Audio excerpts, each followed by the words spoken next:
Hey everybody! Today we're going to look at another Barry Harris concept that was introduced to me by this great channel called Things I Learned from Barry Harris. Make sure to go and subscribe to Chris's channel because he's doing a great job of bringing Barry's teachings to a large audience here on YouTube.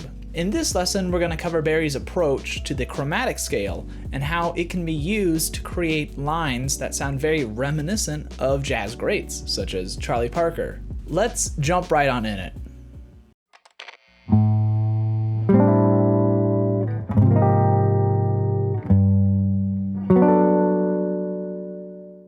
Okay, so first off, let's just cover the scale and the idea behind it.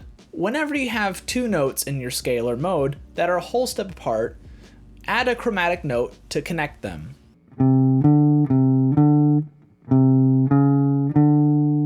Now every time you have two notes that are a half step apart, play the next note in the scale above your half step.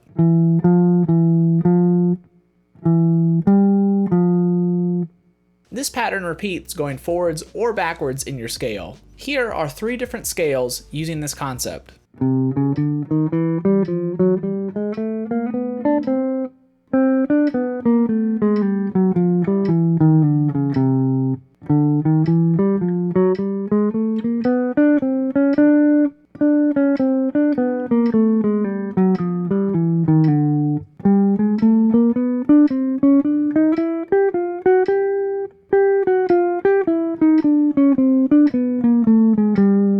Now that you know the basic concept and how to use it in the scale or mode, let's talk about how to apply it. So right off the bat, the first thing you can do is use it to expand your already established language. Take this line for example. Let's use Barry's scale to expand this line.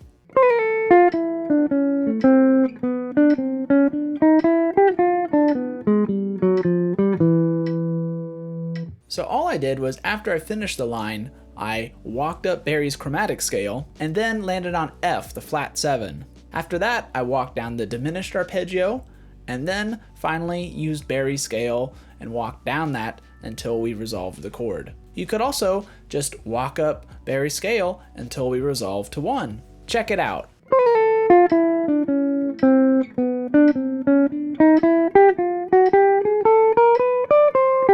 Here is another example where we can use Barry's scale to expand some already established jazz language.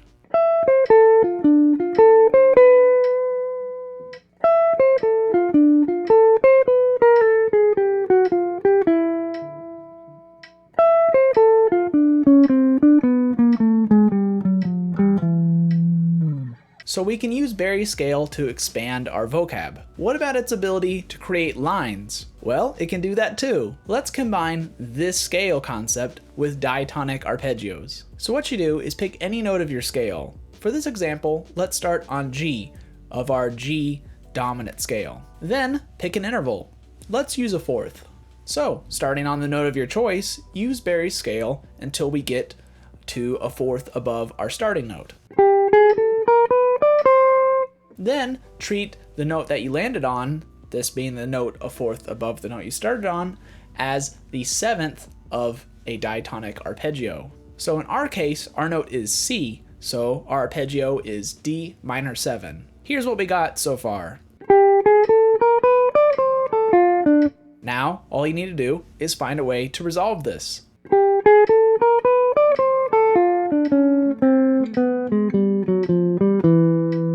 You could do this for any note of the scale. Let's start on the third and do the exact same thing.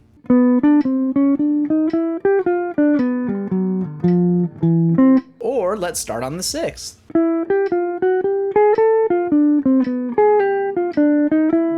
You could also go up the arpeggio instead of down.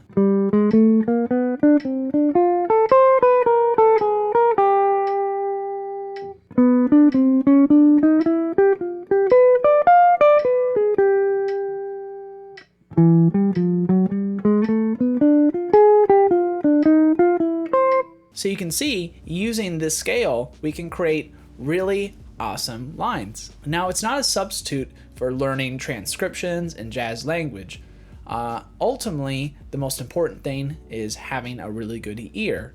But it can help jumpstart our learning process as well as get us outside of using our standard bag of licks. Make sure to use this same process on other scales and modes. So to close this lesson, I want to play one chorus over the standard "Here's That Rainy Day." I'll be using Barry's chromatic scale to make some great lines as well as expand some already established vocab. I'll label what I'm doing when I'm doing it.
Thank you guys so much for watching this video about Barry's chromatic scale. Barry really is a genius, and I just want to say thanks to Barry for all the work that he's done improving jazz all around the world.